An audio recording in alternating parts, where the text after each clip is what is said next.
যে court lock up সেখান থেকে কোর্টরুমে নিয়ে যাওয়া হয়নি এবং তার বিরুদ্ধে একাধিক মামলা করা হয়েছে। আমাদের সাথে রয়েছে বারাসাত কোর্টের একদম সিনিয়র আইনজীবী এম এ জামান।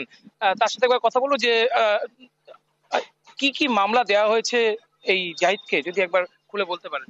দেখুন, একটা জিনিস হচ্ছে new town PS case number 135/2024।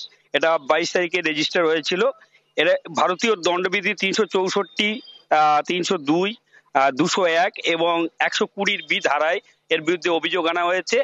যেহেতু 364-তে পরিষ্কার বলা আছে, যদি অ্যাবডাকশন, কাউকে কিডন্যাপ, অপহরণ করা হয় হত্যার উদ্দেশ্যে, তাহলে 364 আছে।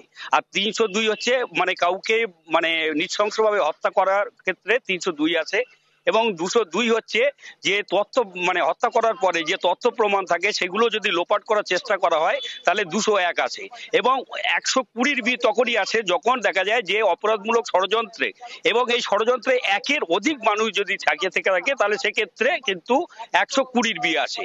এই জিয়াদের আজকে প্রোডাকশন করা হয়েছে, সিআইডি ওনারা প্রোডাকশন করেছেন এবং পিসি মানে পুলিশ হেফাজত নেওয়ার চেষ্টা মানে প্রেয়ার করেছেন, যাতে করে এই কেসের কতটা অগ্রগতি হয় সেটা দেখার বিষয়। এই জিয়াদের সঙ্গে আরো যেহেতু 120 আছে, সুতরাং এই মানে শুধু জিয়াদ না, জিয়াদের সঙ্গে আরো অনেকেই এই কেসে ইনভলভ, এটা অনুমান করা যেতে পারে। সুতরাং দেখার বিষয় হচ্ছে যে এই জিয়াদের সঙ্গে কে কে মানে যুক্ত আছে, তাদেরকে মানে ডিউরিং পিসি পিরিয়ড অর্থাৎ পুলিশ হেফাজতে থাকাকালীন অবস্থায় তদন্তে কতটা উঠে আসে সেটাই দেখার বিষয়।